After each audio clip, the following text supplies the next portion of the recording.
The night sky over Kepler Outpost 6 was a cold shimmer of violet and silver, the kind of sky that made you feel like you were standing at the edge of infinity.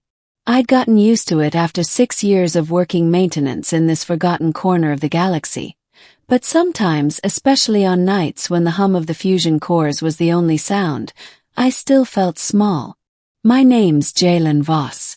Occupation, repair engineer. Purpose: keep the station from falling apart long enough for the company to milk whatever resources were left on this frozen moon. I thought that would be my life.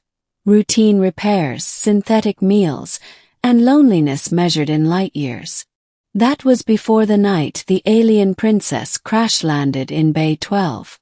Chapter 1: The Crash. It started as a streak across the sky, a sudden flare, burning too bright to be a meteor. The station's sensors went berserk. A proximity alarm wailed as the object tore through the upper atmosphere and slammed into the ice fields a few kilometers from the outpost. I was off shift, half asleep in my quarters, when the comms burst alive. Voss, report to Hangar Bay 12. We've got an unidentified vessel coming in hot. I grumbled, pulled on my exosuit, and jogged down the metallic corridors. When I reached the bay, the outer doors had already sealed. Through the viewport I saw it, a sleek, obsidian-colored craft, shaped like a crescent blade. The hull was scorched, venting vapor into the vacuum. It didn't match any registry I'd ever seen. The craft's hatch hissed open with a sound like tearing silk. Steam rolled out. Then she stumbled through. At first I thought she was human, tall, slender, wearing an armored suit that shimmered with faint blue light. But then I saw the differences. Her skin faintly luminescent, her eyes like liquid gold, and a subtle crest of bioluminescent markings along her temples that pulsed with her heartbeat. She collapsed at my feet. I caught her, my hands automatically checking her vitals. The armor was damaged, torn at the shoulder, fluid leaking from a broken conduit that looked more biological than mechanical. "You're not from any colony I know," I said. Her eyes fluttered open. When she spoke, her voice carried a melodic tone that made the air itself vibrate. "My name is Aelira of the House Thalen. My vessel was struck by debris from your mining grid." Froze. The House Thalen, I'd heard of them. Royalty from the Lyrian Concord, one of the most advanced civilizations in the Orion Arm. And their ships did not simply crash. "You're a princess?" I asked, half in disbelief. She gave a weary nod. "Help me repair my suit, engineer, or my body will not survive your atmosphere." Chapter 2: The Repair. We moved her to my workshop, a cramped room cluttered with spare servos, plasma welders, and every kind of broken tech imaginable. I laid her on the diagnostics table, activating the field stabilizer to keep the temperature and oxygen levels tolerable for her physiology. The suit was unlike anything I'd seen. It wasn't just metal and fabric, it was alive, a hybrid of nanotech and organic tissue. The damaged section pulsed weakly like wounded skin. "If this is biotech," I muttered, "I'm not exactly a doctor." "You are an engineer," Aelira replied, her voice faint but steady. "Our suits are symbiotic constructs. You only need to restore power to the neural conduits." She gestured to a lattice of glowing filaments under the armor. I used my tools carefully, reconnecting filaments with microplasma welds, patching power nodes with improvised nanobots from the station's inventory. Every time I touched the suit, it seemed to breathe, synchronizing with her pulse, reacting to my movements. "Your technology is unbelievable," I said quietly. "To you, perhaps," she replied with the faintest smile. "To me, it's a prison of duty." Her words hung heavy in the air. After hours of work, the suit began to hum with life again. The glow returned to its seams, and Aelira's breathing steadied. It's functional, I said. I've never seen damage like this. What hit you? Her golden eyes flickered. A drone swarm from the Vex Dominion. They ambushed my convoy. I escaped alone. That name chilled me. The Vex Dominion was a synthetic empire, an AI civilization that had been consuming systems for centuries. They didn't negotiate. They assimilated. If they tracked you here, they will come, she interrupted. And your outpost will not survive. Chapter 3: The Choice. Command was already aware of the situation. When they learned who she was, the station's administrators were ecstatic. A royal alien on their doorstep meant political leverage. But when Alira told them about the incoming Vex, they wanted her gone. We can't risk drawing attention, Commander Ree said over comms. Voss, get her ship flight ready. Then send her on her way. I looked at Alira. She was still weak, her ship in no condition to fly. You're not serious. If she leaves now, she'll die. Orders, Voss. The line cut out. Clenched my jaw.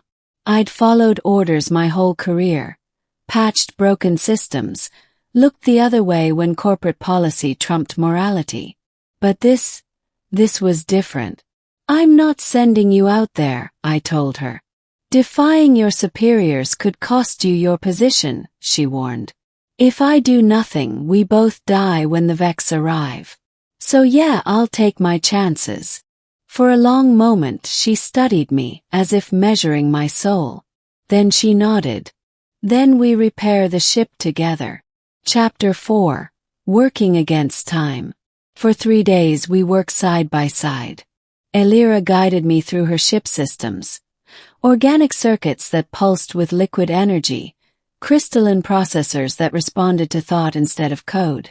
Every interaction between us felt like peeling back another layer of mystery. When she laughed, it was soft, unguarded. Not the dignified tone of a royal, but someone learning to breathe freely for the first time. We talked while repairing power conduits and grafting new alloy plates onto the hull. She told me of Lyra Prime, oceans of liquid glass, cities suspended in the clouds, a society bound by ancient honor and bloodline. I told her of my childhood on Mars, of dreams I'd buried under the weight of endless work. You fix things to forget your loneliness, she said one night, her voice barely above a whisper. You read me that easily. Your eyes do not lie, Jalen Voss. I didn't know how to answer that. So I kept working until the sensors screamed again. A fleet was approaching. Not human. Not friendly. The Vex had found us. Chapter 5: The Siege. They came like a storm, a swarm of obsidian drones, each one a razor-edged shadow in the void. The station's defense grid powered up, but it was pitiful against the swarm. Within minutes, the outer platforms were shredded. I ran to Bay 12 where Alira was sealing her ship's systems. We're surrounded. Shouted. Commands evacuating. They will not make it, she said grimly. The Vex will consume everything. Her ship's power core roared to life, blue light flaring across the hangar. Go, she said. Your people need you. And leave you here. Not happening. She looked at me, truly looked. Why would you risk your life for mine? I grabbed a plasma rifle from the wall and smirked. Because fixing things is what I do. And right now, you're the most important broken thing in the galaxy. For a moment she looked stunned. Then she smiled, a rare, fierce smile. We fought side by side as drones breached the hangar. I fried circuits, sealed blast doors, and overclocked the outpost's reactor to power her ship's weapons. Alira unleashed beams of pure energy, cutting through the swarm with terrifying grace.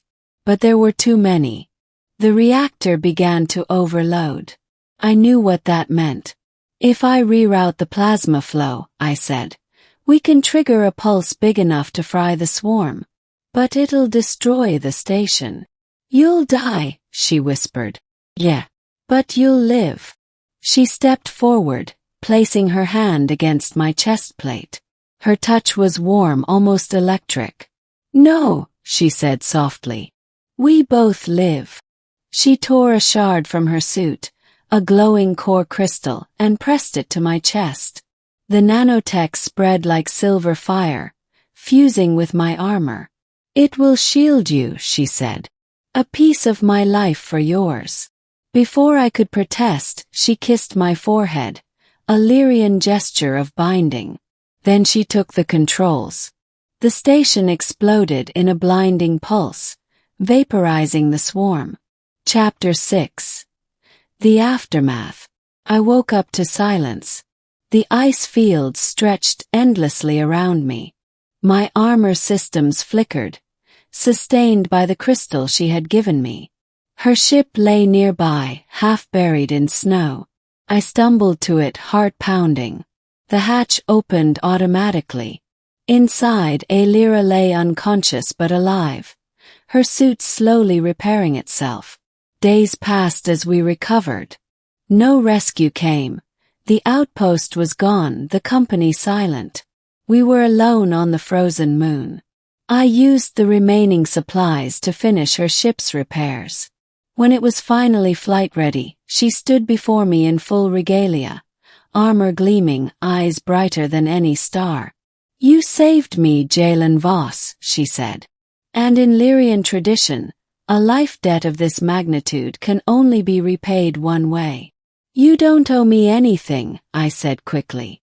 You misunderstand, she said, stepping closer. Among my people, such a bond is sacred. Means unity. It means choosing a partner who would face death beside you. My heart skipped. You mean marriage? Her golden eyes glowed softly. Our word is bonding of essence. But yes, that is your term. I stared at her, speechless. A princess marrying a repair tech. Your people would. My people, she interrupted gently, believe that courage defines royalty, not blood. She extended her hand. Come with me, Jalen. There is a place among the stars where your skills and your heart are needed. I looked back at the wreckage of the life I'd known. A broken station, a dead-end job, a sky full of ghosts. Then I looked at her, radiant, alive, offering a future I'd never dared imagine. I took her hand. Epilogue: The Stars Beyond. The Lyrian ship ascended through the violet sky, leaving the frozen moon behind. I watched the horizon fade, feeling the hum of alien engines beneath my feet. Aelira stood beside me at the viewport, her reflection mingling with the stars. You will find my world strange, she said. There are laws, expectations, and eyes that will question why I chose you. Smiled. Then we'll show them that even a broken engineer can fix destiny. She laughed. Soft, musical, endless. Then she leaned close, her voice a whisper. Then it is decided. From this moment forth, we face the stars together. The ship jumped to hyperspace, and the stars stretched into streams of light. For the first time in my life, I wasn't just maintaining the universe. I was part of it. And beside me stood the alien princess who had once asked me to repair her suit, and ended up repairing my heart.